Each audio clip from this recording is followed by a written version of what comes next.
The following presentation is a gift from the team at Streamline Publishing, publishers of Fine Art Connoisseur, Plein Air Magazine, and weekly newsletters Fine Art Today, Realism Today, Plein Air Today, and American Watercolor, and events, the Plein Air Convention and the Figurative Art Convention. We offer over 400 different art instruction tutorials and ultra high-quality video by the world's leading artists. If you like what you see, help us support our artists and our team with your purchase. Each video aired has a special discount code for today only in the comments section with a link to the video offered. And to see everything we do, or if you want to receive notice of new releases, new products, and new events for artists, simply click the other link, which says, "See everything we do." Thank you. Hi, Eric Rhodes from Plein Air and Fine Art Connoisseur magazines. We all need to grow as artists and get better. We've got a great video for you today. How to paint flowers in the studio with the great floral painter, Kathy Anderson.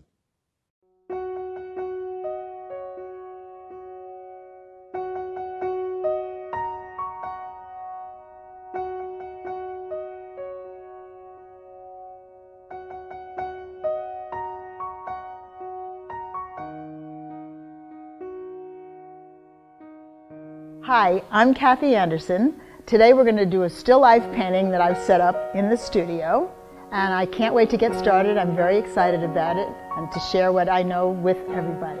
So let's get started.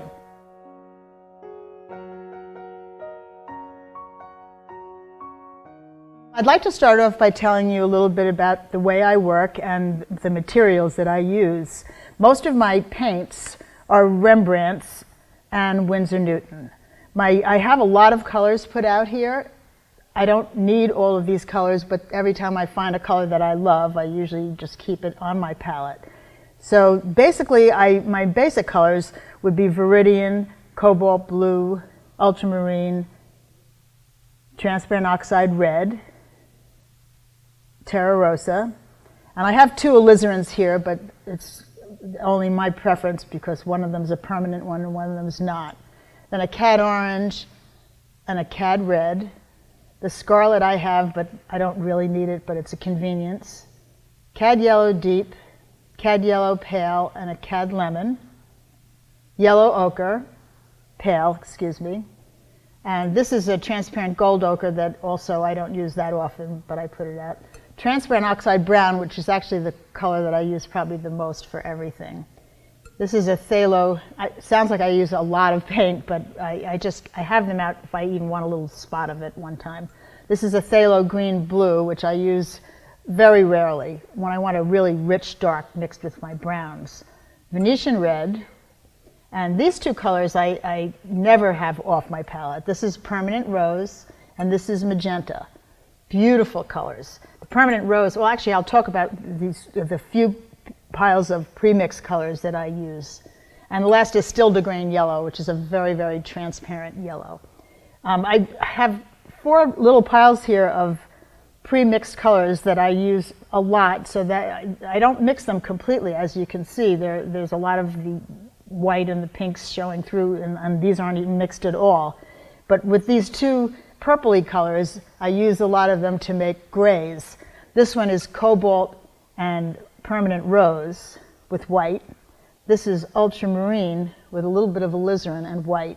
So I just keep those on the side. And then this is 2 piles of Viridian, one with cad yellow deep, one with cad yellow pale.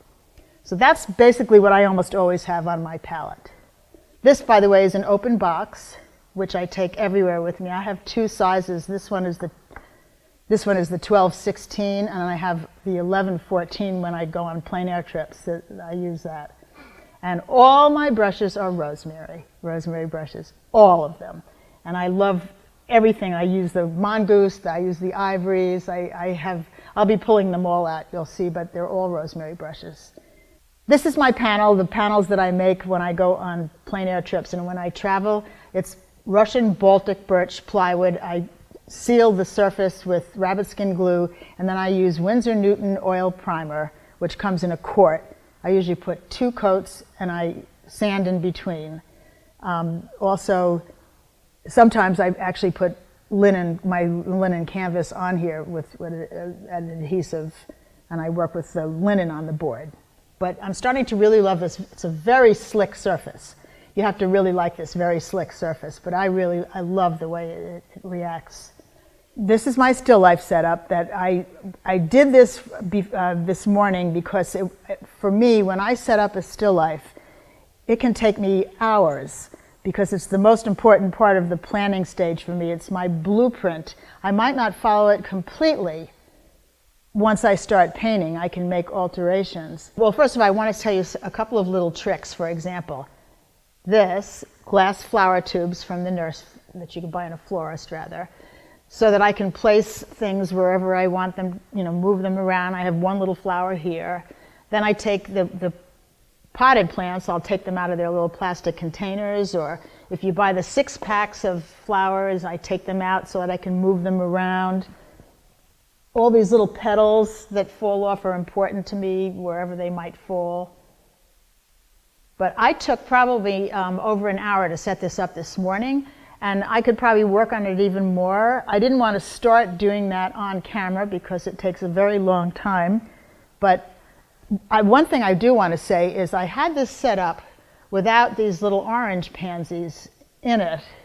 And I was looking at it, and I thought, it's really beautiful, and red and white is actually one of my favorite things to paint.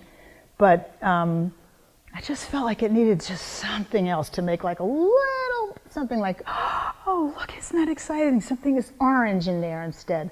So I stuck that in. Of course, now I took it out, and it's not going to fall in the same place, and I had it in exactly the place I wanted it to. But I can stand here and move this flower like this. And in fact, you know what? Now I'm really upset because I realize I loved the way these flowers were going down. It was creating the movement of the circle, and now it's not doing that anymore. So now I have to see if I can figure out if I can make it. No, that's good. Okay. So, but I also loved the orange against the red. And now I'm having trouble getting that set up like that again. So, you might have a tendency to say, oh, well, that's good enough. But it's never good enough. I'll just say for sure, it's never good enough, because whenever you say that and you think you're going to figure it out later, you're just setting yourself up for a problem, because you should work everything out before your brush ever touches the canvas. So now this fell over. And now it's going to take me the hour that I took this morning to get it back in the right place again. But I'm not going to give up until I get it where I want it. What I want is some orange next to the red. That's good. And I want those flowers coming down. I think I almost got it. There, I almost got it. So when I set this up, I'm looking like I love this white one in there because it's all the way in the back, but it's got a little hint of light on it. I have some more of these little tiny white ones over here. But for me, I never like what you'd call a florist bouquet because, which is very even and spaces between. That never appeals to me. I usually like big areas. Like I love this big area. It's just green, and that's to me that makes this more of a focal point for me. Here's something that I did that I've done a couple of times that I thank God caught it before I almost did it again. Pansies, which are just about my favorite flower to paint, can sometimes just be a round circle when they're in perfect like this. Like these have interesting ways that they're split. Their petals here are split. This petal's going back. This one is a round circle, and I started a painting the other day with one like that, and it just looked awful. I kept and then I kept trying to cut one edge of it by making a leaf of the same value next to it, and I wound up having to scrape the whole pansy out and start over again. So I was almost about to do the same thing here, but this time I solved it by putting this little geranium in front of it. And by the way, this geranium is also cut off and put in a little glass tube. You should never start a painting until you're so excited about it. For me, I have to, like I said, spend so much time with the still life, and I have to be so excited.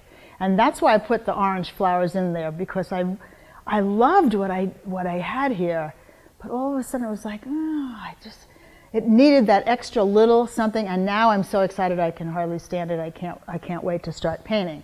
So, one thing I do want to say is that I'm lucky enough to be one of the Putney painters and be able to call Richard Schmidt and Nancy Guzik very, very close friends. And Nancy always loves to tell a story about Richard when he was approaching a painting, and she said, "What are you thinking?" And he said, "Success." So I remember that she said that, and that's what I'm going to say right now. Success. This painting is going to be so beautiful. Except I see something that's bothering me, unfortunately, so I'm going to have to fix it. So, and I'll explain what's bothering me.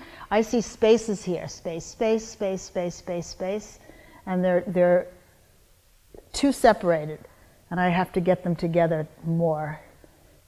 And I think, actually, I have more flowers down here, because I have to fill the space up, and I could start moving things around, but I think I can do it easier like this if I can get it right in the right place. I want this mass together here. Oh, yes. Okay. Now I see it. See this beautiful curve here? I love the way this one's going over here. A little bit different. I'm trying to solve every single thing in my head that I know I have done wrong in the past or could go wrong. Because, and like I said before, even though you set this up here so carefully that you think everything is perfect, once I get on here, I'm still going to change it if I don't like what's going on. I'm still going to change it. What I'm a little nervous about is this line here. I don't think that's going to be very pleasing. So I'd like to see something coming over here. So I'll take maybe a leaf from back here.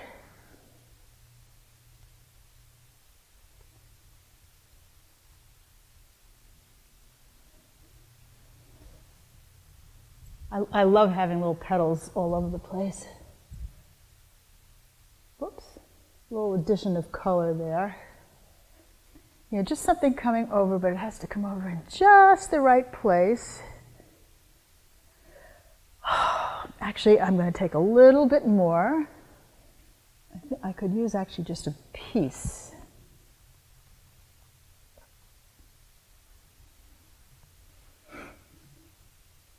That's better, except I don't want them to...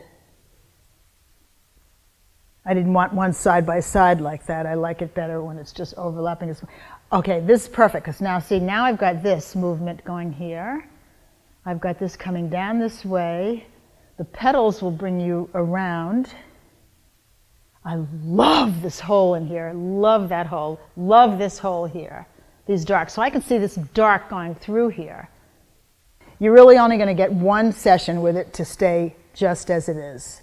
So I always take a photo. I always work from life, but I always take a photo, and I usually wind up finishing. So I'm going to take a good photo. It also it will remind me of what it was that got me excited if it's all gone tomorrow. Flowers, even during one session, the pansies will move, they'll change. So what I'll try to do is get to the ones that I think are the most beautiful shapes. Like for me right now, this one is a beautiful shape, the way the petal is going back. So that would be important. This one I can reset that up again, or you know, these little dianthus, they'll stay as they are. The geranium will stay as it is. But I have to first get my main blueprint. Okay, the first thing I'm going to do is tone my canvas. And whenever I do a garden painting, if I play a plein air outside, or I'm doing this sort of a thing where it's all earth tones underneath, I almost always tone the canvas with green and brown. So I'm going to use transparent oxide red, which is a brown, and Viridian.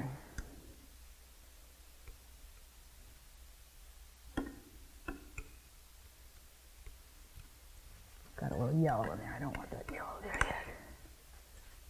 And I'm going to take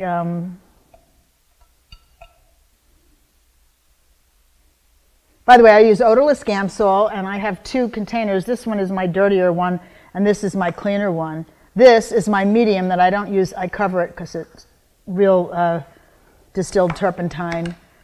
It's the Myers medium, which is 5 parts distilled turpentine, triple rectified turpentine, it's called.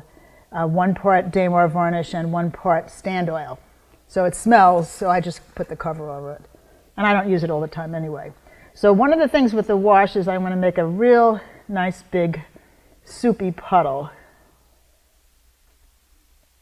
just with the Gamsol.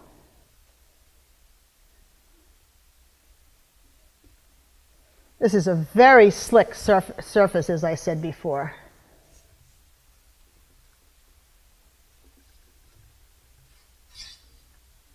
Oops.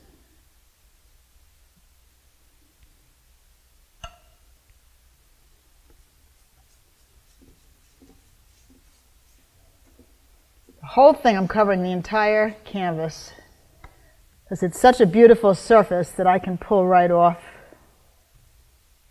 where I want. And this gives me so much freedom. I'm not drawing anything yet. In fact, I'm not going to draw anything for quite a while.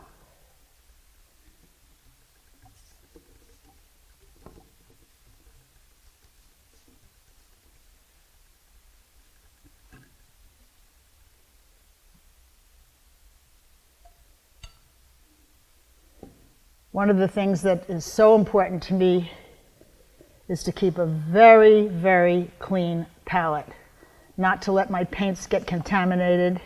But something I tell my students all the time, but I always have to add that I have so many really good artist friends that have what I consider a palette I couldn't even work on. It looks like a disaster to me.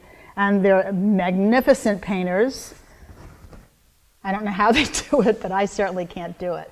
I have to keep everything really clean. Something I really learned from painting with Richard Schmidt.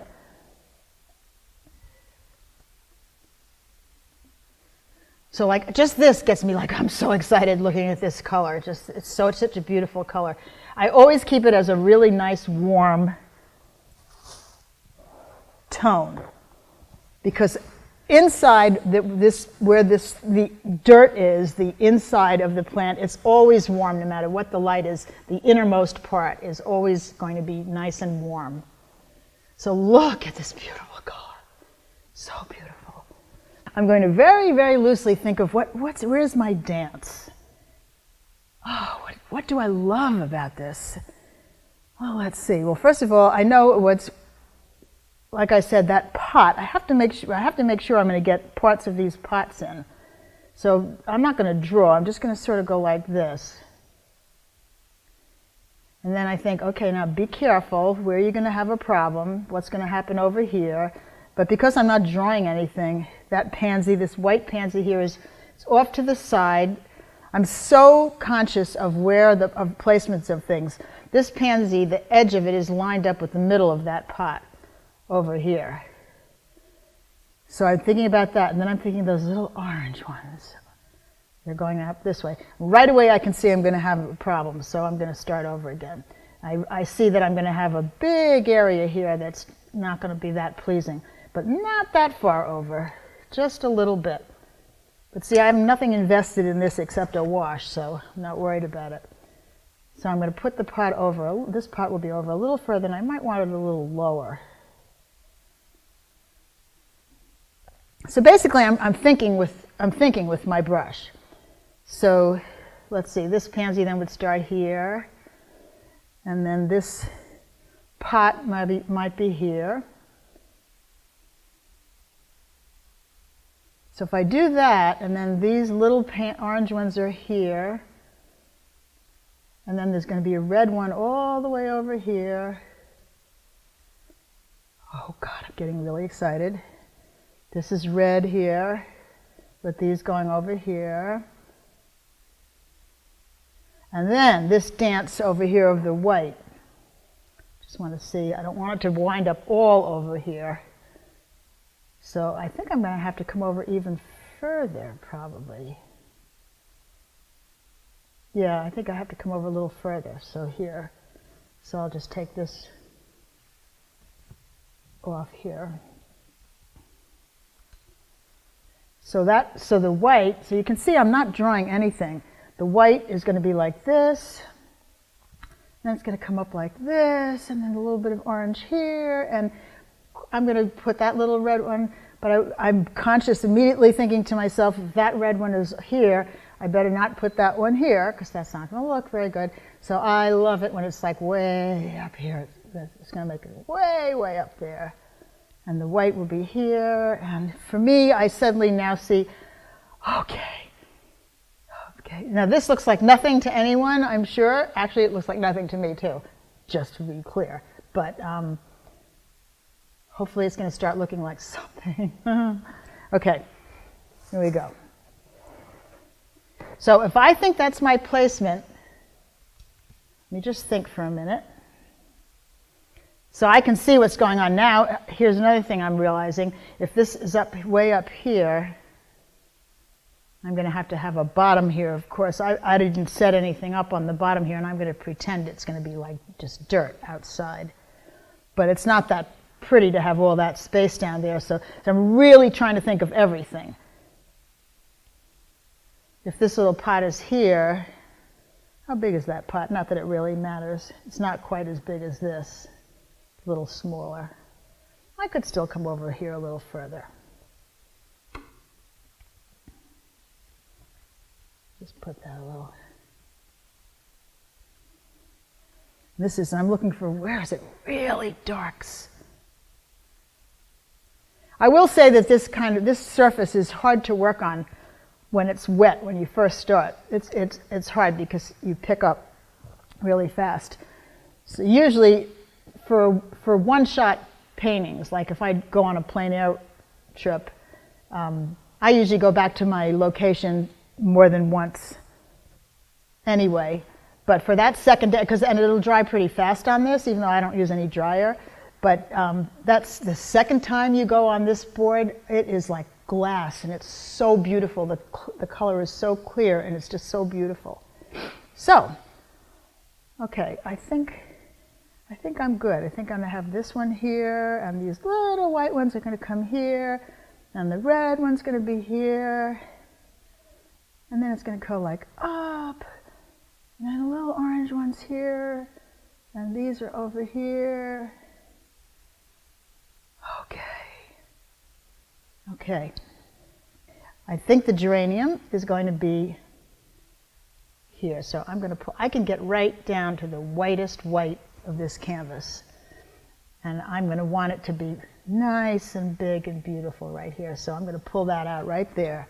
This is also a way that I can look at my design, once again with no commitment to any kind of drawing that's, oh, look at that little orange one. Can't quite see it, but actually I like the way it's laying here. And this one I wish I could see more, but I can't plan everything, because if I start trying to move these around, I'm going to knock something over, and then it's going to be a disaster. So let's see. Let's go this way. And then, see, I love these orange ones. I'm thinking about them this way.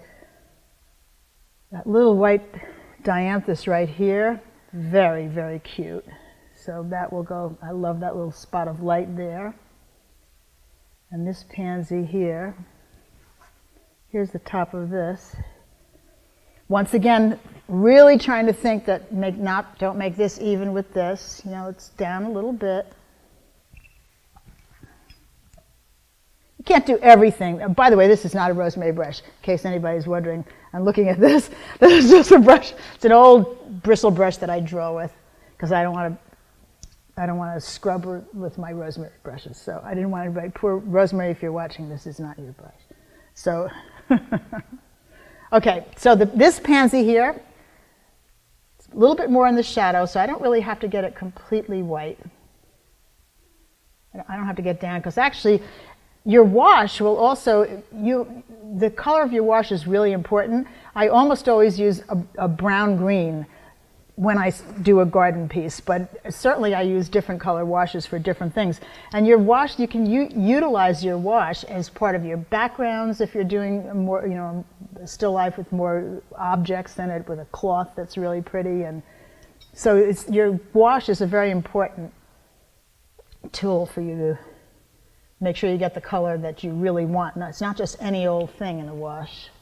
So now I know this geranium is gonna go up here, and I don't have to get that off because that's kind of in the shadow.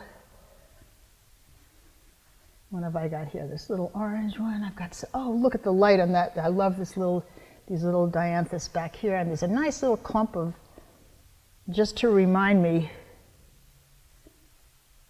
The photo, as I said, I'll use the photo to remind me of certain drawing elements.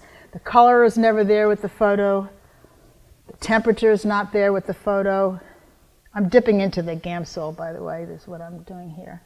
So a little white here, and then this little one here. Okay. So now here I am, like I'm going around, I'm coming up and around, and here, and now we're into the more important part. So this pansy right here, let's see, it's actually just about touching this geranium. So this one I'm actually going to try to draw a little better. Not draw, but just with my paper towel. And see that petal that I loved so much? It's already not doing what it was doing before. I don't think I can do anything about that now. It's already fallen over. So that's something that if I finish the painting in my studio, I would go back and, if I may go back and try to put that in, but for now I'm not going to worry about that.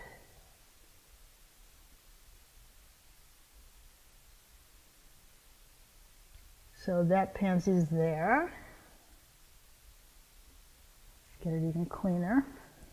By the way, this is something that sounds elementary, but when you dip in to get your canvas white, you have to keep moving your finger. You only get one chance to make it clean.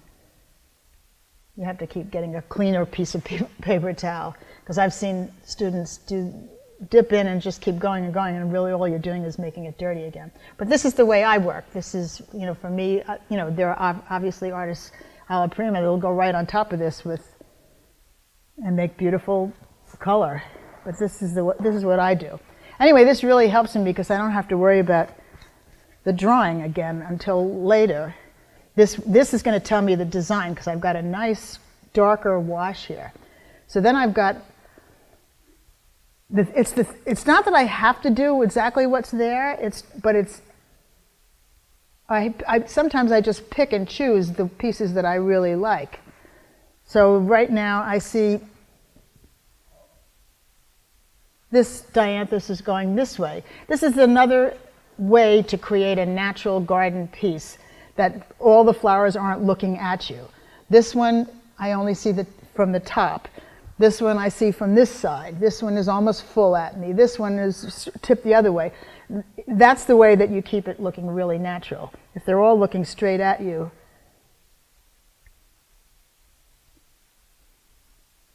so I want to make sure I keep this clump.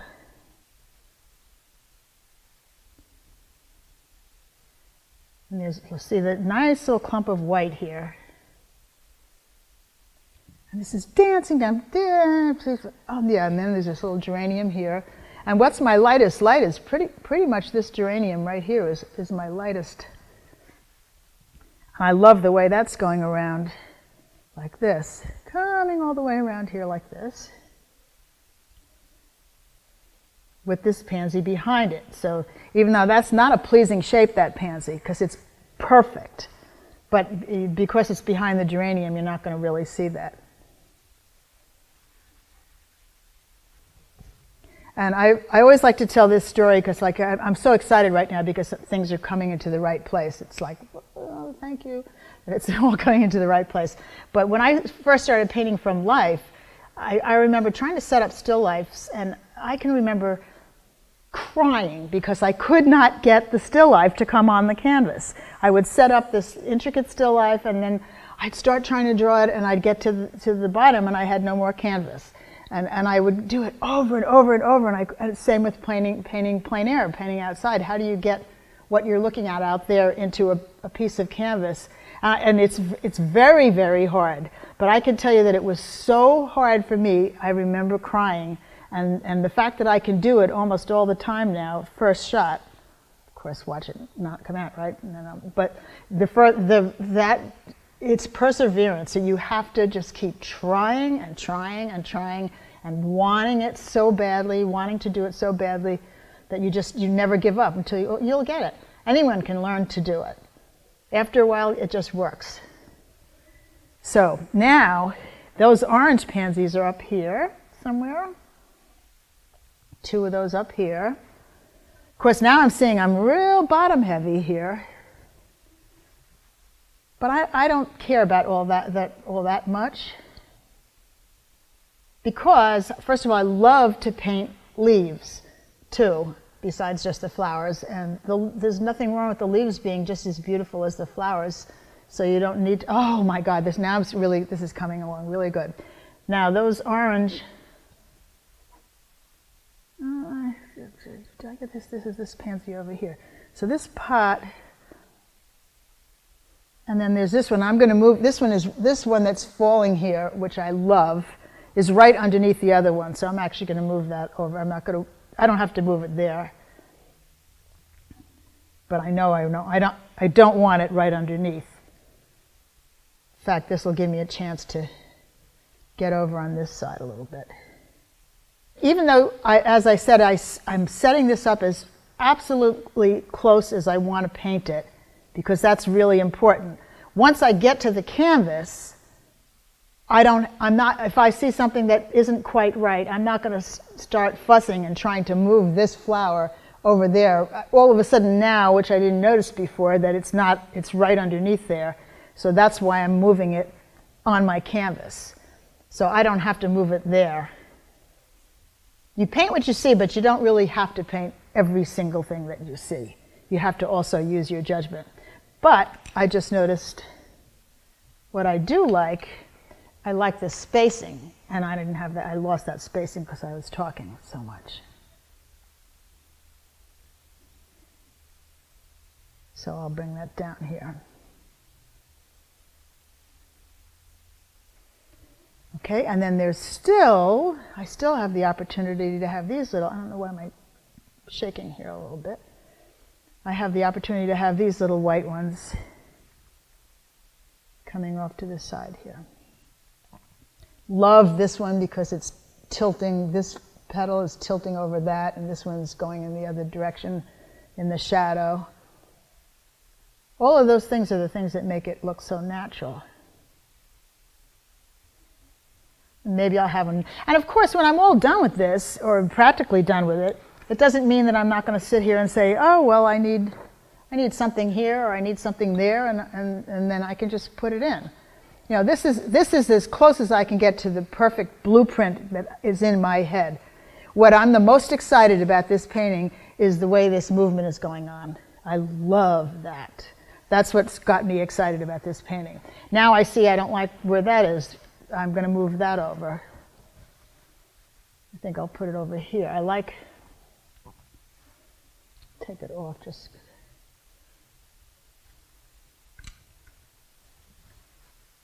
Maybe it goes over here. Or maybe I don't know where it goes until I actually start getting some more information here. And I might move it again. But for now, I think I might like it there. And I might like it going off. So now I'm just going to step back for a minute and see if I like my design.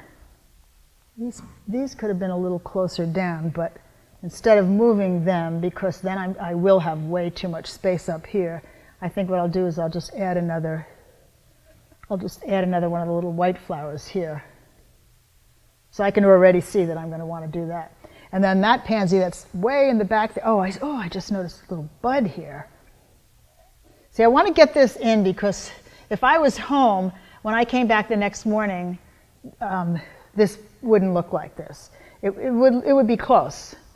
But some of the things I set up at home are so crazy. One time I set up a bucket, a giant sheetrock sheetrock bucket with cherry tree branches, giant branches that in New York City, I got them in the flower district.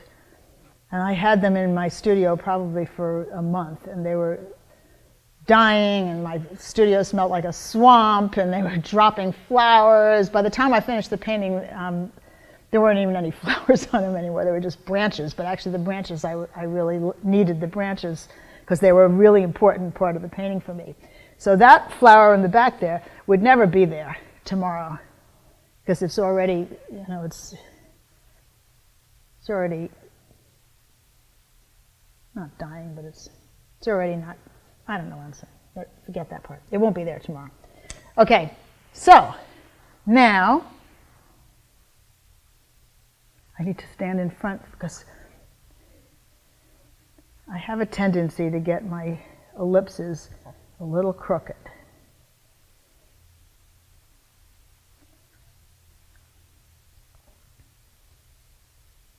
I want this to, so I just want to know kind of where I'm going with this. Well, here I am doing this with this rosemary brush, which I said I wasn't going to, but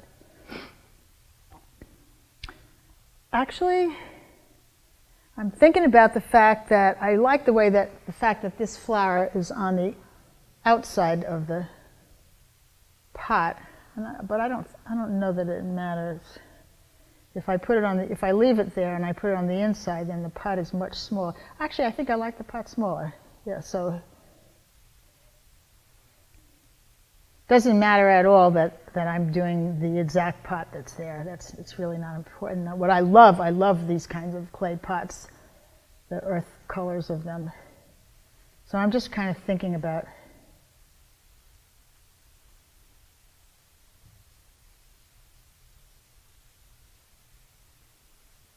and this pot was way lower over here.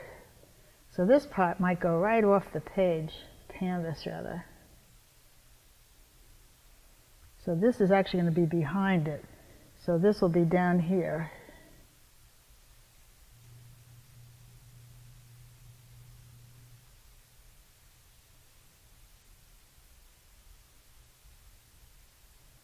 And then we've got that pansy there. So now I'm just going to step back here for 1 second and see if anything jumps out at me at the design that I don't like. What I'm looking at is, I love this V down here. That's beautiful. This is beautiful. There's going to be some, oh, I forgot these little petals. See, I just want to remind myself, this is going to be like so important. This little petal here, and these little petals down here, see where they are? They're going to be kind of important. So I'm just trying to I just have to remind myself. It's something I might not even notice from the photograph. This is a possible problem right here, I think. But I really actually, at the moment, don't know how to solve it.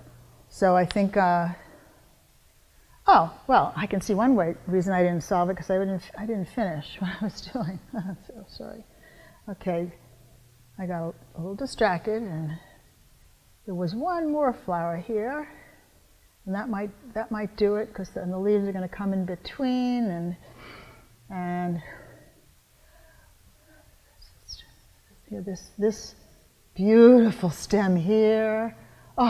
Oh my God, look at this, how beautiful this is. See, this is something I really learned from Richard about the stems. They're so important. People forget about the stems, or they just go boop, boop, boop, and the stems are, but they're so important. They're such a tool for your direction. You know, like that's going this way, so then if this one's going this way, then I'm going to be really careful that this one is going, you know, not exactly at the same angle so that it's a V. It will be slightly off, you know, and another one might be going in a different direction if I had a stem up there. But I'm just really, really conscious of, oh, and all of a sudden I notice that, oops. Yeah, this geranium is actually coming forward, I just noticed. So that would be really pretty to show that it's coming forward. And then this one is coming here. Oh my God, that's really so beautiful. Look at that, so beautiful. Beautiful. Okay, the next thing I'm going to do is put in where my darks are going to be. And that's going to give me also my pattern and beautiful path coming through. So I'm going to take a nice soft, this is one of my favorite brushes, this is Series 77, these are Sables. And I'll take a little bit smaller one. Because as I said, this is very slick canvas, although it dries pretty fast because of that. So I am going to take some more brown and green.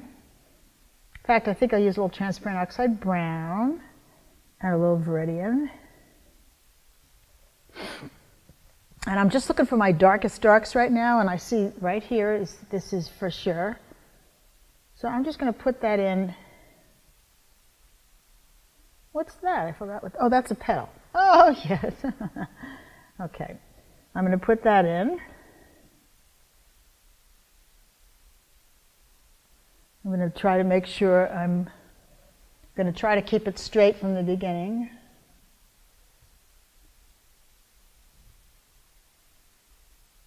I'm not using any medium at all, just using the brown and the green.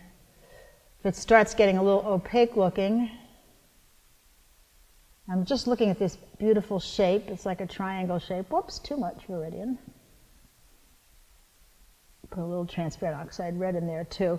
If it starts getting too opaque, I'll take a nice dry Viva paper towel. Viva I always use because it's very soft. And I'll go like that and blot it a little bit more. See how it's a little bit transparent now? A little more transparent. And I don't want to leave any edges here.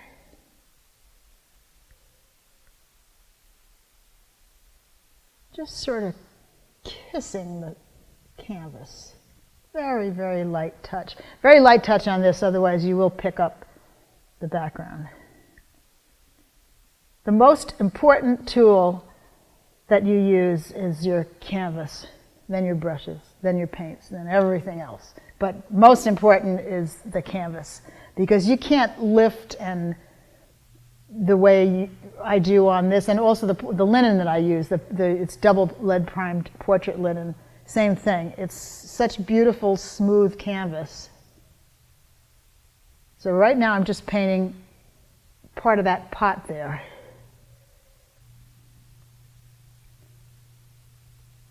Not worrying about leaves.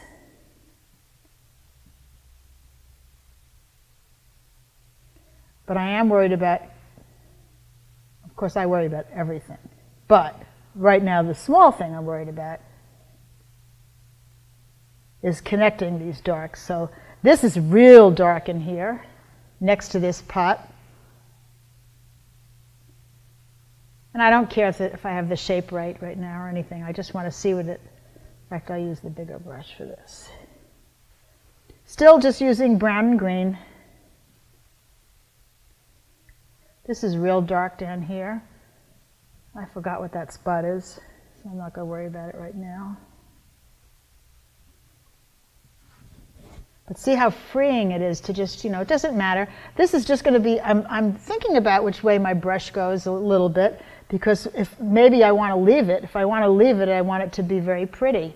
I want it to look very nice. So I could leave that. Over here, this part, I think I'm going to put a little more, I'm using a tiny bit of Gamsol. I think I'm going to put a little red in here. Over here where my light is, I'll just leave that. Look how pretty that is. Very pretty. I'm going to go over it so it doesn't make any difference. I'll be going over it again. I just put a little texture in there. Whoops. Okay, so. Okay, let's see. So I have this dark here. This whole area up here is going to be pretty dark. I'm going to take some Gamsol now and just. This whole area is going to be darker.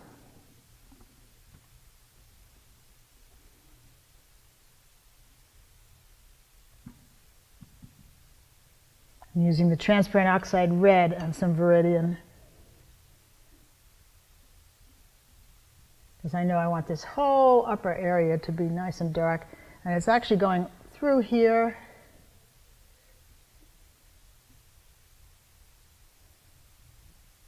See, going right over where the leaves are going to be doesn't make any difference.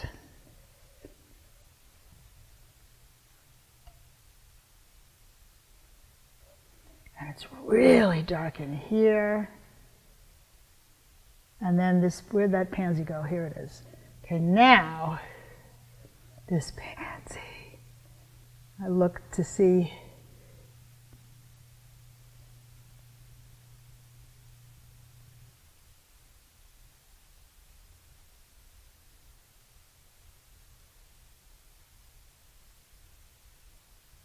Part of that pansy. Oh, down here it's pretty dark, and over the pansy is here. So it's like, oh, here we go. Just, you know, it's dark here, and then it's pretty dark in here. As long as I'm keeping the color really pretty, and it's so important to keep the color here warm. Actually, I'm going to put a little bit of green in here, just a little bit. Oh, then, you know, after you work in the brown and then you see the little green come in, then it's like that gets you really excited. Oh, yes, that does, right. Okay. See, I'm just going over everything. Now I can even better see how my composition looks and my design. I'm going to go down like this because I know I'm going to want this way. I know these leaves are going to come this way.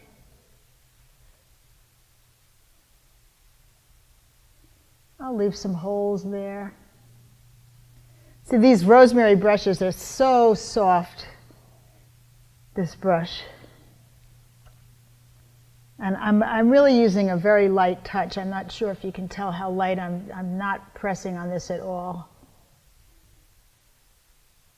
This area, this value up here, I'm going to leave that value like that. But now I know I'm going to want something real dark over here. And then I'm going to step back, and here's where I want to get the angle of that pot. It's going to be pretty dark back here.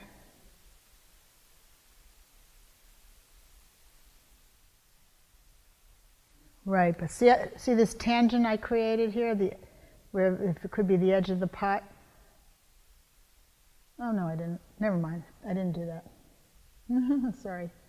Anyway, if I did do that, that would be a bad thing. You don't want to create this line of the flower going right into the pot. That wouldn't look good. But luckily I didn't do it yet. But every place I go, I'm so conscious of having things not be even, and I'm watching the level, trying to make sure I've got the level, you know, the flowers in different levels, and when I start painting, which I'm going to avoid as long as possible, by the way, I'm going to make sure that they're going in different directions and that everything looks natural. They're not perfect. Some of them are half dead. I see some brown ones. I see, you know, some wilted ones. And I like to put all of that in because it really makes it a much more convincing design. So something went wrong here. So I don't think that's supposed to be there like that. So I'm still thinking, oops, I lost my little red pen. Oh, I know what I lost. I lost these white ones. I'm thinking these white ones could come up high, possibly come up higher. Actually, I think it looks pretty good. I think it looks good enough that any adjustments that I still might have to make, I can do later. Because like I said, you want to paint what you set up because you took the trouble to make it as important as you want it to be and as clear as your vision was of what you wanted to paint. But on the other hand, if something's not right, I'm certainly not going to say, oh, well, I'm stuck. That's what I did, and now I can't do anything about it. You know, if something doesn't look right later, I'm going to change it. Doesn't matter. So I want to know where the bottom of that pot is.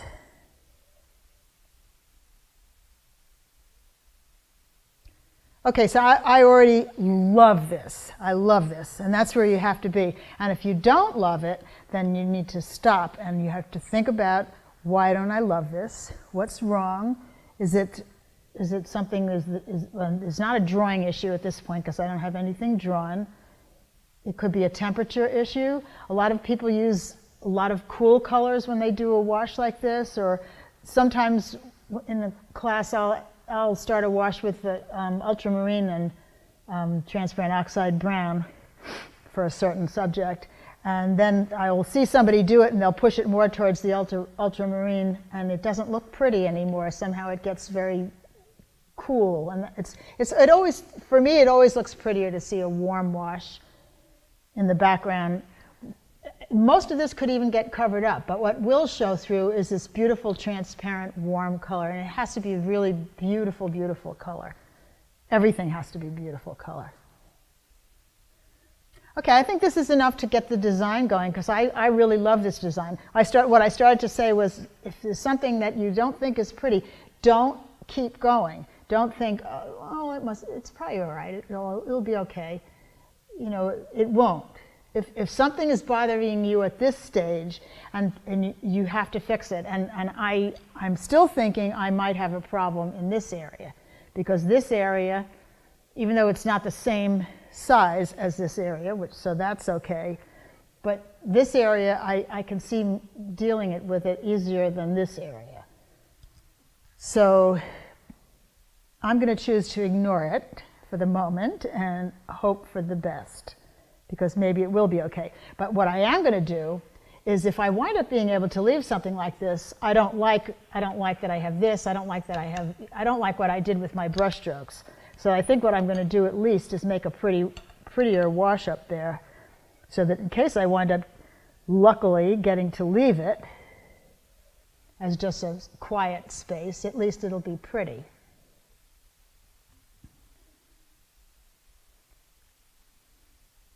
So I shouldn't have done that anyway in the first place. I should have left it. See how hard it is to go on top of this transparent. Oh, now it looks like a checkerboard. Whoops. Okay. Quick retrieval here. I'm not going to be able to wipe this because I'll pull it all off. So I'm going to have to blot it. So now I know I'm never going to be able to get away with leaving this. Although, wait, on the other hand, oh my God, now it looks like leather. And now I really like it. I'll probably be able to go over this with something that'll be very, very pretty. I actually like that. Okay. One of the most important things I learned from my wonderful mentor, Richard Schmidt, is even when you're painting outside and everyone thinks, oh, warm light, warm sunlight, cool shadows, when the innermost part of the landscape or the garden is always warm. It's more beautiful when it's really a warm color. And Richard will do that in the studio also. The inside of a flower, the very center of a flower, he'll put like alizarin and yellow or beautiful warm color right in the center, or the innermost part of the shadow, to keep it really, really warm. And you can balance it with cools, of course, but it's just it's always more beautiful to have that warm background that you can see through to. So that's why I learned that from him. And sometimes I have a tendency maybe to stay too warm, but the color is just so beautiful that I like to, that's what I like. Anyway, so now I'm going to start painting a flower, so for sure I'm going to clean this off, because I do not want to get anything contaminated here. Okay, geranium. Here we go. I'm going to take some straight cad red. I'm going to put it on. I'll use a little medium. I'm going to put it on as first of all, a geranium is not a ball, even though sometimes it looks like a ball. Most important thing with it is to keep it really irregular. If you're painting a geranium, it's a cluster of little flowers. I just want to get this a little cleaner here. So I'm going to put this on as a wash. Whoops. I'm looking at this petal up here, so I'll get that. I want to clean some of that off.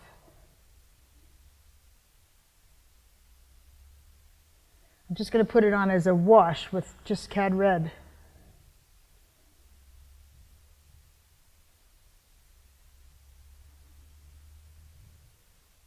A little bit more.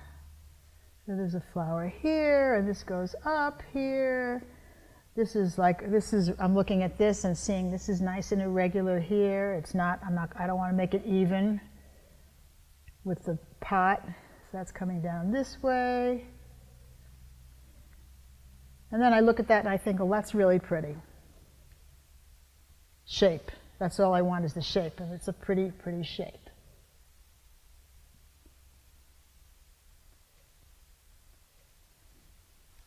I'm going to take a little alizarin with the cad red, a little darker.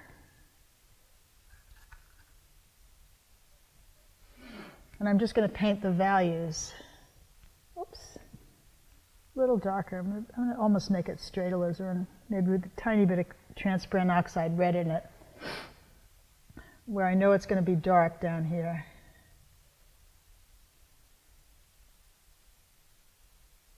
Very light touch again, because this canvas picks up.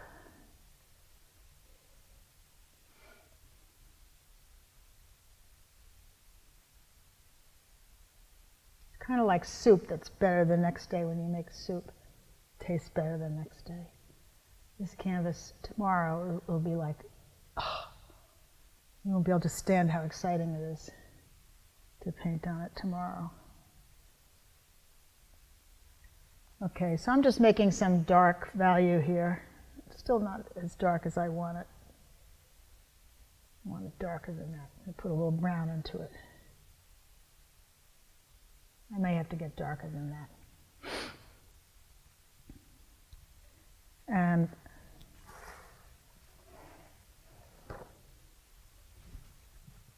I'm not really going to cream my brush that good, even though I'm going into the green, because I've got all pretty warm colors here, so they'll all just blend together. But I want to make sure I get this green in here. Not quite dark enough.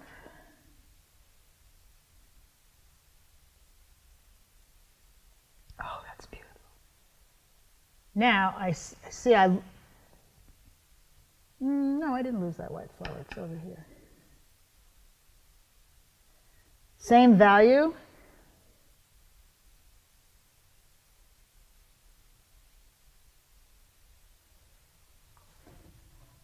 So beautiful, an orange one. So basically what I'm doing is I'm going to go from one little piece to another little piece, because now I have to make sure I'm really excited again, because I need excitement in my life constantly. So I'll look at this beautiful petal. There's a beautiful edge there. So let's see if I can get it in the right place. I'm painting it actually negatively. And then it goes, I see this shape going down this way, kind of. And I'll have to fix, I actually don't know what I'm seeing anymore here, but I'll get it. But anyway, I think what I'm going to do is I'm going to paint this one little flower here so that I can get the orange one on top of it. Because the other thing that's so beautiful is that the orange one is on top of this one, and then there's a red one behind it, which is this one. So that makes, whoops, and that one is way over here someplace. I've got it in the wrong place. Now, one thing actually that happens to the best of us, especially me, is I'll wind up like, there's really only like 1, 2, 3, 4, there's only like a few flowers here. It's a pretty big geranium actually. And if I wind up and I find out that I start painting some of those flowers, and all of a sudden I have more space here that I want to fill, then I'm just going to put more flowers in there. It's like I'm certainly not going to start over. That's for sure. Never going to start over at this point, too. This is another one of my favorite series, series 278. These are beautiful brushes, too, and they make a really good point, too. So I'm going to paint that flower. I'm going to paint this one right back here so that I can put the orange one in front of it.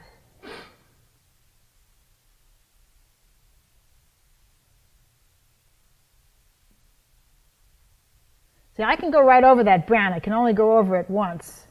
Otherwise, I'm going to start picking it up and losing my pure color. But I can go right over it if I'm very gentle and soft with my colors.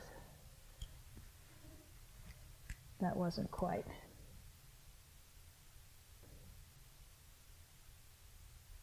I'm just blending it down. Oh boy, that looks so beautiful.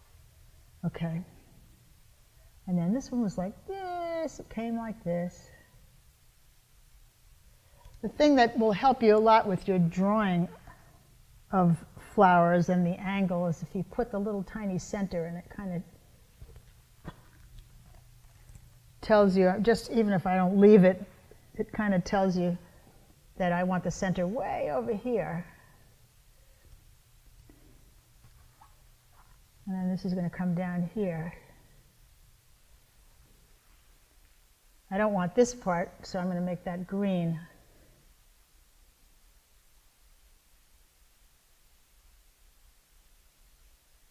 So what's that? That's the orange pansy. Oh yeah, here's a little low. And does it matter? Yes, that matters because it somehow got too even with this one, and I like where that one is. So I'm going to bring this pansy up here, and I think I'll paint that too. So I know it looks like I'm jumping around because I'm jumping around, but it doesn't matter if I jump around. Basically, I'm going from one thing that's getting me really excited to another thing that gets me really excited. Now I have kind of a low attention span, so I have to keep moving around. But actually, it does make sense at some level.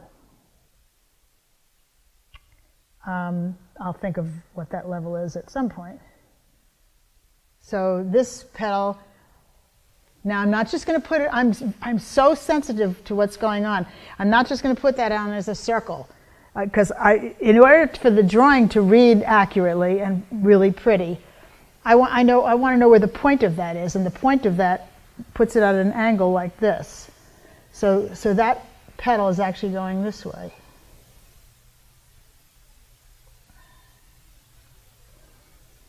And I don't think I have a color good enough there.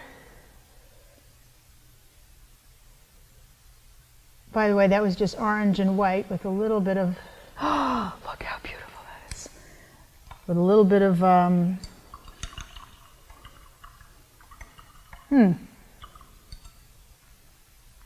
something, isn't it? A little bit of, don't remember what I put in actually.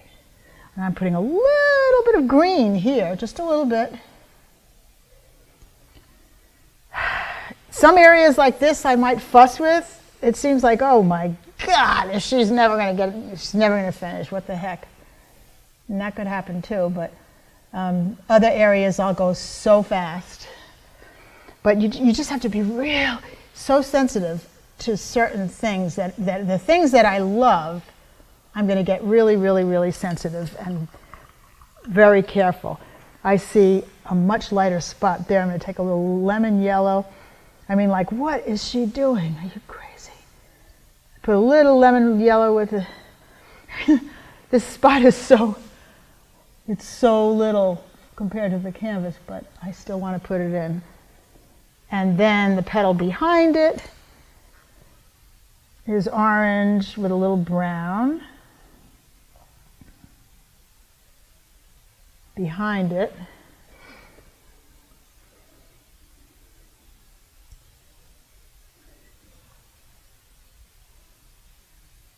Okay, I want to get it right so that I don't have to change it. So I'm going to try to pay attention.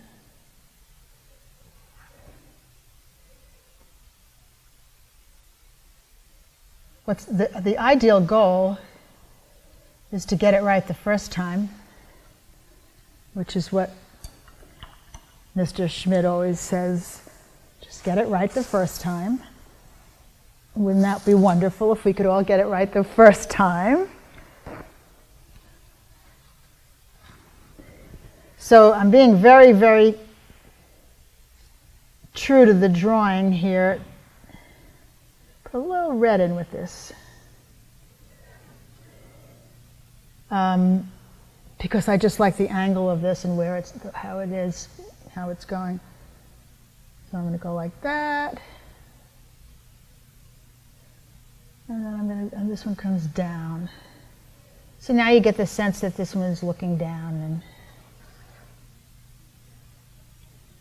but it's light, a little lighter on this side. Okay. And then I'm just going to get rid of those halos around it, which I always try to avoid, but I somehow wind up doing sometimes.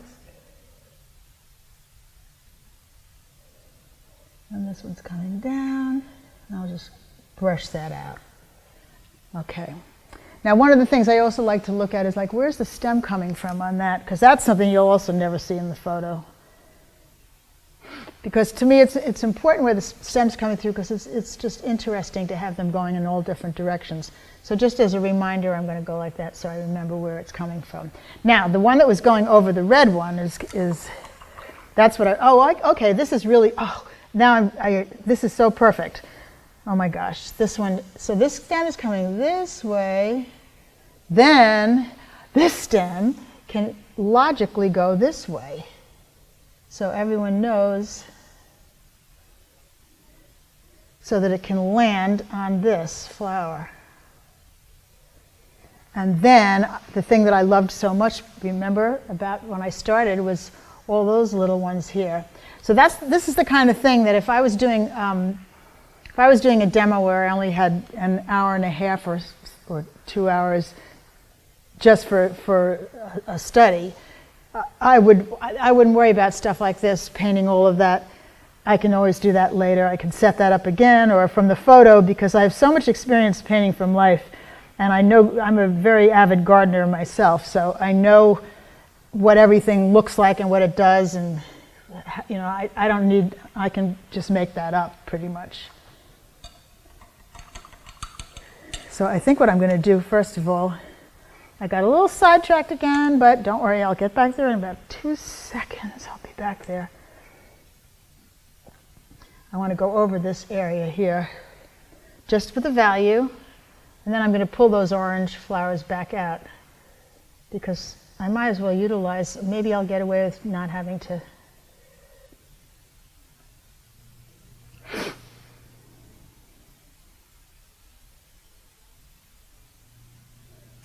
Okay, so now I have to be very careful about this line. Is a little straight, but that's okay. That's easy to fix later. So, but I want to get that one little orange flower that's right on top of the red one, because it's just so pretty. And I'm going to get it out of there. Now I'm going to take one of the little ivory brushes. I stopped using the ivory brushes for a little while. I don't even know why, but now I just love them again. I use them so much. I'm going to pull this out. So I'm drawing basically with a clean brush and turpentine. Why? I don't know, because I am. So now I'm going to put the orange in.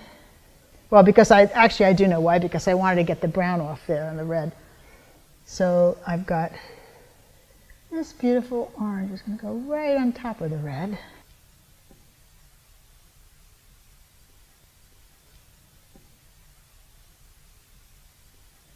Okay, so that, and then it's like a little butterfly this way, and then, whoops, and it's a little darker.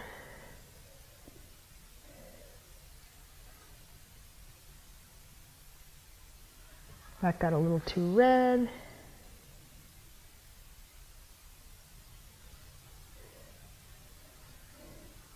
Okay, I don't even know what that is.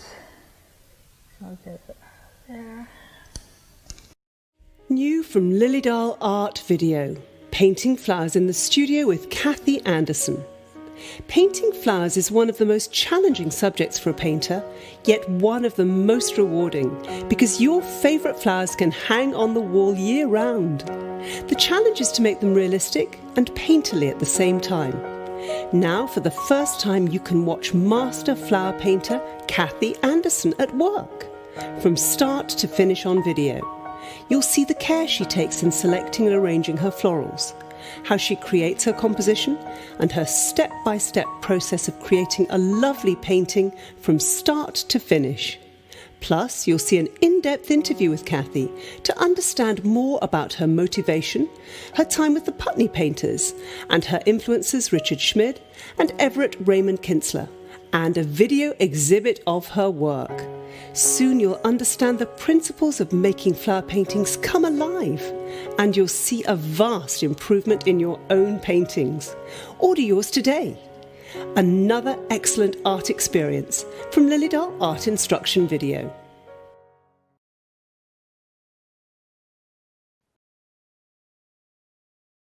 I hope you enjoyed How to Paint Flowers in the Studio with Kathy Anderson. Now let's learn a little bit more about her in an interview.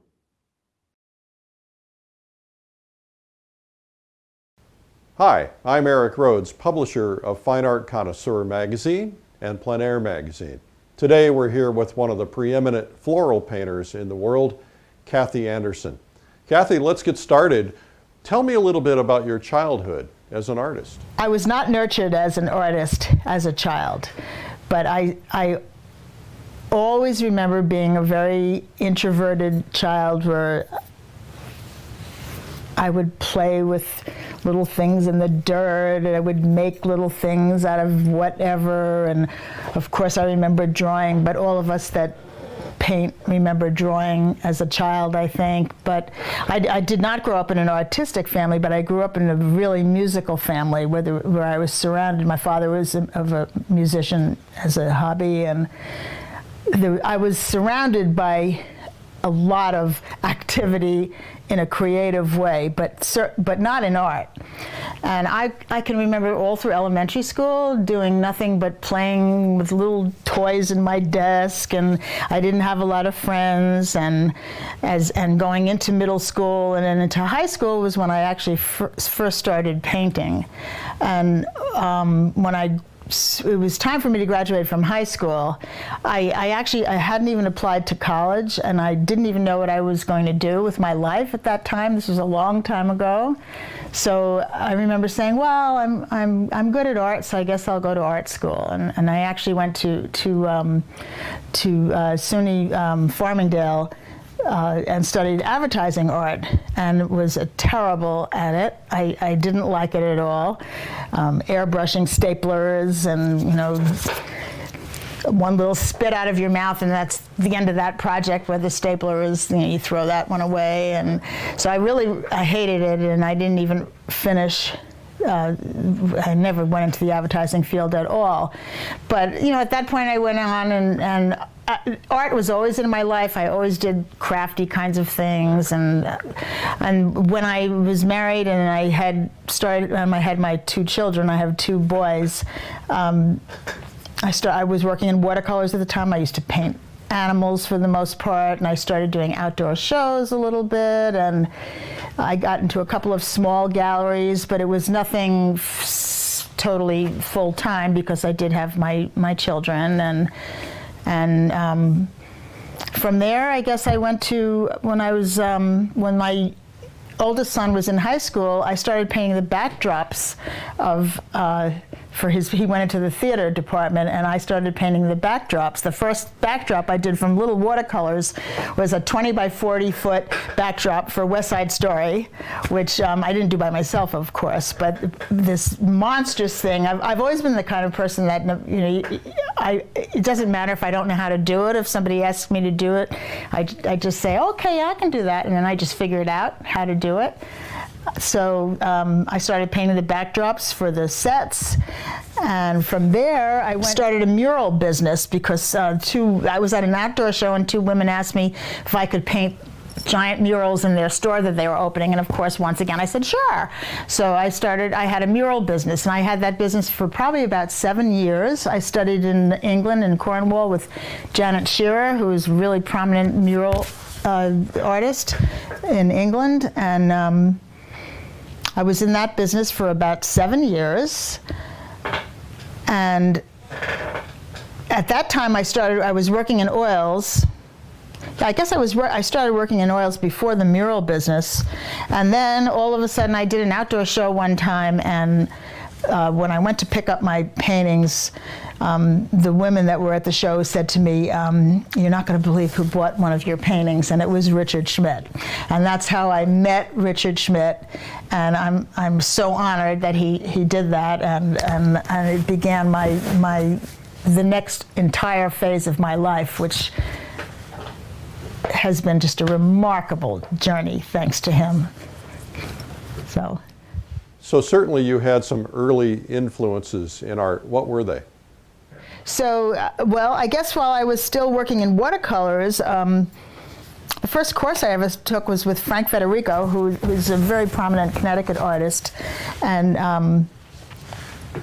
I can remember the very first time I was in a class with him, and Frank set up this still life with plastic lilacs that were covered with dust, and that was our still life. And I was a brand new artist, and I said, I can't paint that. Actually, what this segues into is what my philosophy and which I believe in totally is that you have to paint what you love. And even then, before I knew practically anything, I'm looking at it and I'm like, I can't paint that.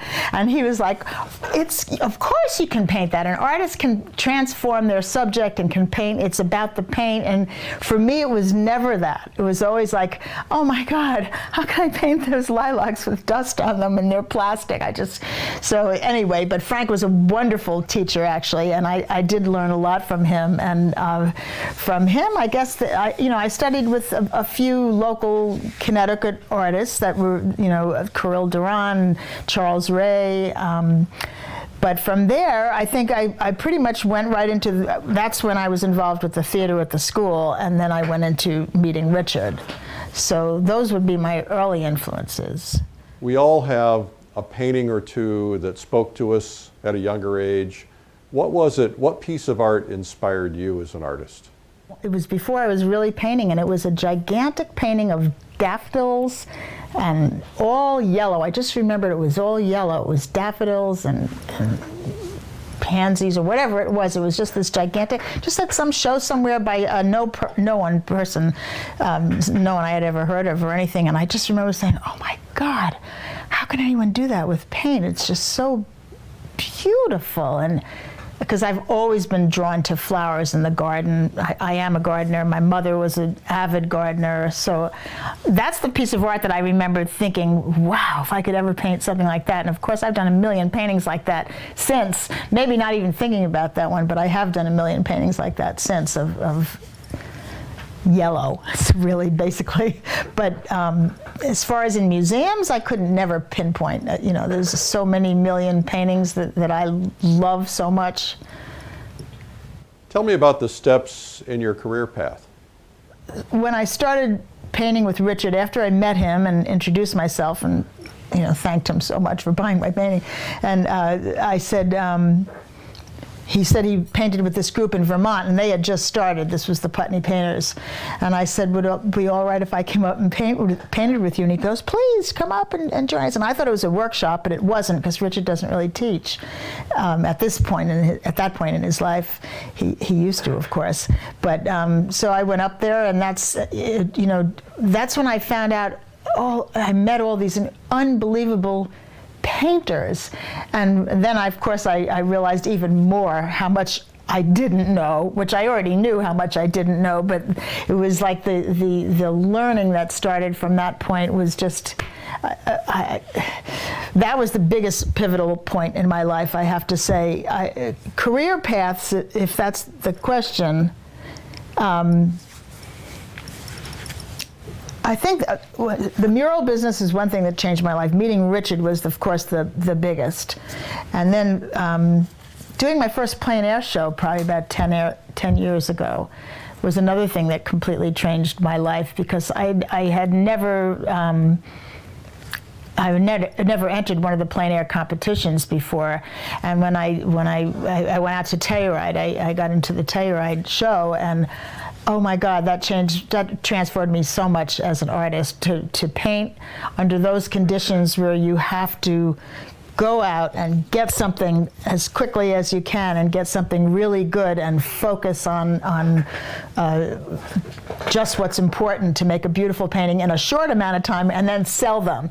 But just for me, I paint from life, I would say 90% of the time, as much as I possibly can. But for me, to go out there to put my gear on my back and hike up, a mountain and not that I hike very far, let me tell you. But it's like I feel like almost like I'm really earning this painting, and the energy of being out there with the elements and seeing everything and trying to focus in on something that you're so excited about. And for me, when I go out west, for example, I'm not a mountain painter. I'm more of an intimate subject painter. I think I'm probably gone beyond that question, but I'm not sure if it makes any difference. But so how did you learn to paint? I always say, before I met Richard, I did some nice work. I did nice work, but I fought to get there. It was such a struggle. One of my favorite quotes is, "Through knowledge comes freedom." Don't know who said it, but it doesn't matter. And painting how did I learn? I don't know. I think there is innate ability in some people, but I absolutely believe that anyone can be taught to draw. It's just a logical skill that you can be taught.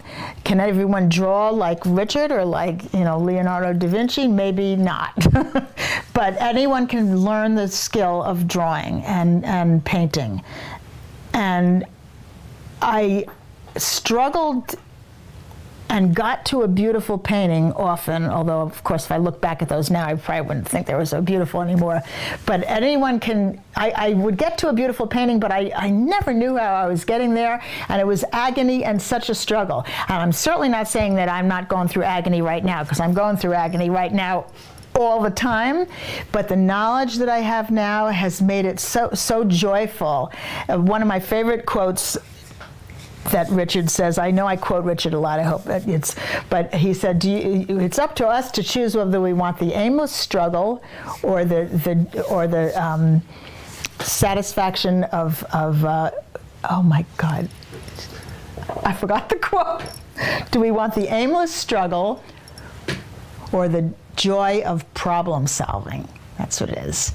You can choose. It's up to you to choose the joy of problem solving or to take the path of the aimless struggle.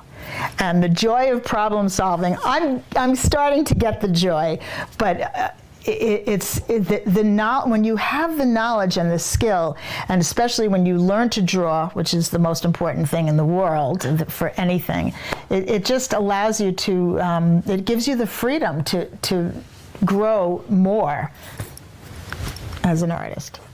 What is it that takes an artist from being average to being excellent? I see this in so many people all the time, and it has to start with the passion, that they have to do it. They want it so badly. And I know so many artists that I've seen go from being totally unskilled to being really accomplished. And a lot of them are in our Putney painters. And you can just see they want it so badly, and they have that passion, and then they have that discipline, and they put the hours in, and they work and work and work. Studying with somebody, I am so blessed that I'm studying with Richard. I'm also very blessed that I have a very close friendship with Everett Raymond Kinsler. I never studied with Everett, but we were very good friends, and just listening, I have so much knowledge that I've gotten from him just listening to him talking about the great illustrators that he just reveres, and Sargent, and I have all this knowledge that pours into me all the time, and you have to do the work. You just have to do the work. What do artists need to be able to do to grow as an artist? First of all, you have to learn to draw. That's absolutely, absolutely the most important. And I've been teaching for about, probably about 3 or 4 years I've been teaching. I really only came to teaching late, I guess. And so many times I hear a student say, you know, well, I know how to draw, and, well, drawing isn't a problem for me, and it usually is. And if everything falls apart if you don't have the drawing skills. So that's the first thing, is to learn to draw. I think it's very important to study with somebody whose work you love. But I don't believe in going to like workshop after workshop after workshop, because I think I think it's really good to study with somebody, maybe once or twice or 3 times, and then just work on what you learn from that one person for however long it takes to absorb that, and maybe then go on. Sometimes if you go to one instructor after another, so many different people, there's no rules. I don't think there's any rules in art. So you're going to get this from this person, this from that person, and all you do is make your head spin. I don't think you get anywhere from that. Well, you have to have the fundamentals first, right? Absolutely. I think that if you take somebody who becomes an abstract painter, but they never learn their fundamentals, they never learn to draw, then I can't, then you don't have design, you don't have a design sense, I don't think. Well, I guess maybe some people do. I don't want to say never. I won't say that. But that's where there's so much well, with music, for example, I am a musician, and I studied jazz for I went to jazz camp for 7 years, and I learned all these scales, and I learned all these chords, but once they're in I'm a slow learner, and late in life, played the piano my whole life, but it came to me late in life to learn this music theory, and I can say that by the time finally some of it is sinking into my head, and it's the same thing again. Through knowledge comes freedom. If you want to improvise in jazz, if you don't have all that knowledge in your head, if you're Errol Garner, that's fine. But if you don't have some of the fundamental knowledge in your head, it's how do you sound? How do you make an excellent sound and a beautiful sound if you can't draw? If you don't know, if you don't know what edges are, you don't know what temperature is, you don't know the fundamentals of what makes a beautiful painting. What makes a painting beautiful? What do you respond to? What do you love so much when you look at a painting? Your paintings tend to be loose and abstract, yet they have a lot of energy. How do you get to that point? Painting from life, being madly, passionately in love with what I'm about to paint, and that is so important. I go outside and I have a painting here of roses and an immense rose garden. You go out there and you look at this rose garden and you think, or this huge hedge of roses, and you think, how do you make sense out of this? And I'm learning, so it's so exciting that I've learned how to create a beautiful path and design and movement out of something that looks like chaos, just from my design that I've learned, the design skills that I've learned. But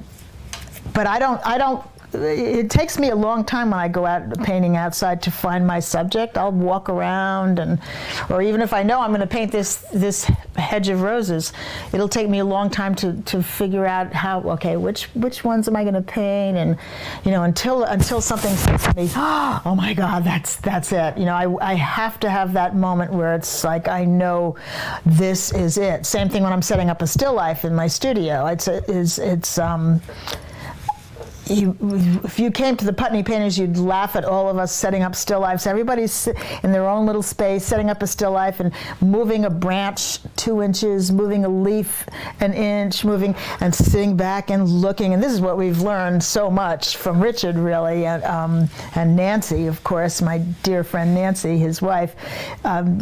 You have to be so excited about what you're going to paint that you just start shaking. You can't wait to start painting, that you're so excited. Kathy, what is it that grabs your eye and tells you, that's it? instead of flowers, I'll talk about like when I go out west and I'm painting like in the landscape, because as I said, I know I love to paint aspen trees. I know I'm still looking for a flower here and there. I love to paint waterfalls. So I'll go and I'll look at a waterfall, for example. So I see if I could point to a painting, it would be easy. But if I'll go to, for example, in Hidden Falls out by Jenny Lake in Wyoming.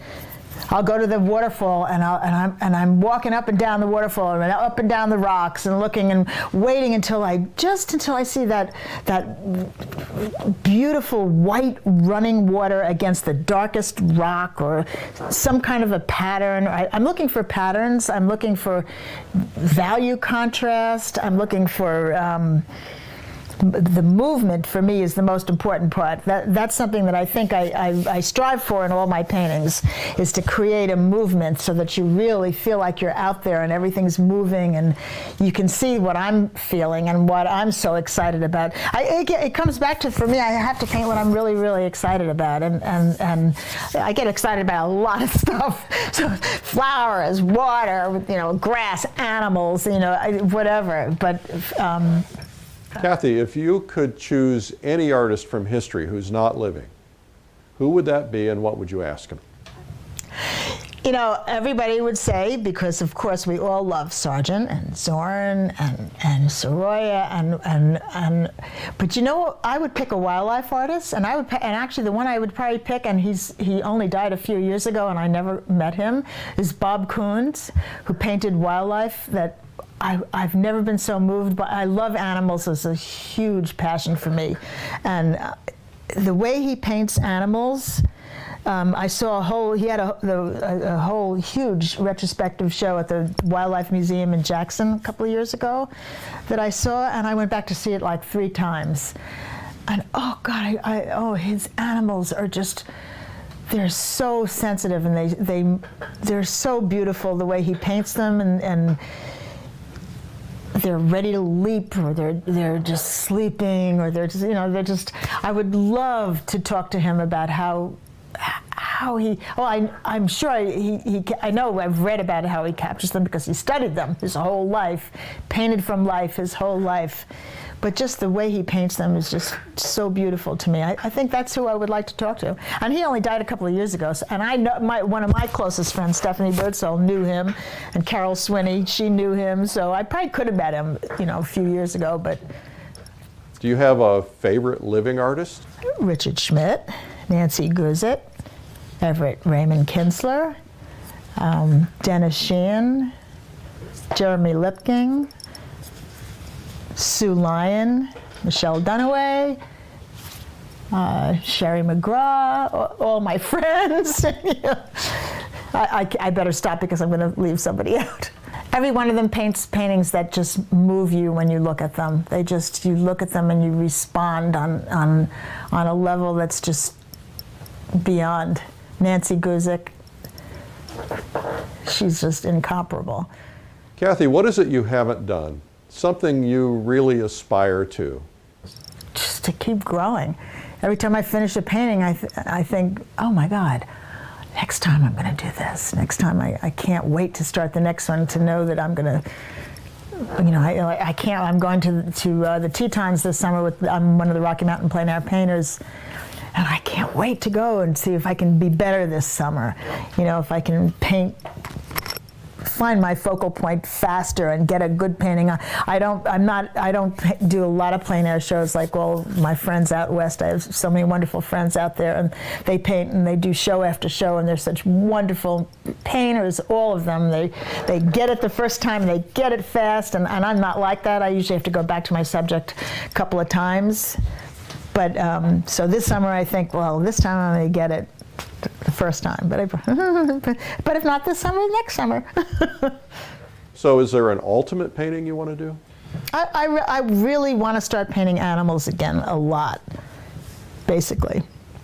I started off painting animals, birds and deer and my local, the local animals. And I have started, actually, I have a lot of birds in my paintings now, and I've painted, I want to paint more animals. I guess that's all.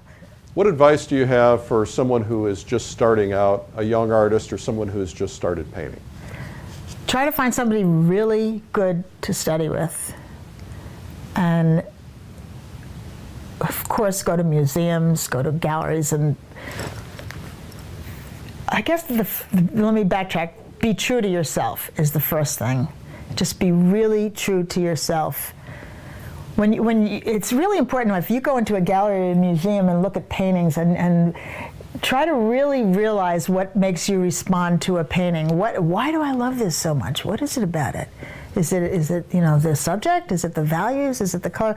And whatever that is, that's probably what you should try to translate into your own work. Am I somebody who really likes to work on values, to see value contrasts? For me, I love value patterns, value contrasts, and color, of course. But if you recognize what you love in other work, whether it's old masters or contemporary people, that's probably what you would like to paint, and then just be totally true to yourself, and then get the fundamentals down. And is it Woody Allen that said, and show up? Show up. It's really important to get to know people, to go to openings, to be, meet other artists. Networking it's a lot of fun. If it doesn't come easy to you and you're not comfortable with it, then it's probably not a good idea. But for me, it's fun. But you've got to put the hours in. You've got to do the work, and there's no shortcuts. It takes a long time. I've been doing this for a very, very long time, and I'm certainly not satisfied. Once you're satisfied, you're finished. That's it. If you think you're there, you'll never be there. That's what I think. What do you see in your work? What do I see? Oh my gosh. I see how much I love these flowers. I see how much I was madly in love with that blue bowl when I painted it, and those deer that were down in my woods that I painted from the back. I saw how excited I was when I saw those deer. That goat, I was in that goat pen with those in Guatemala 2 weeks ago with that goat. I guess just my love of everything that I paint.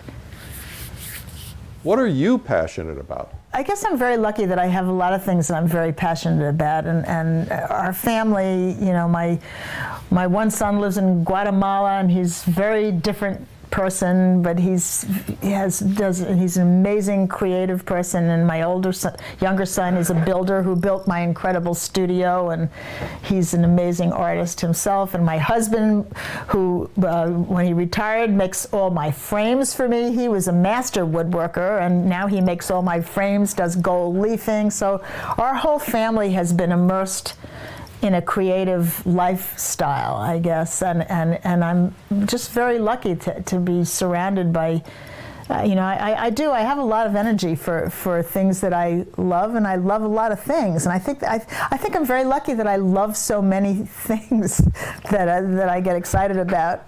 That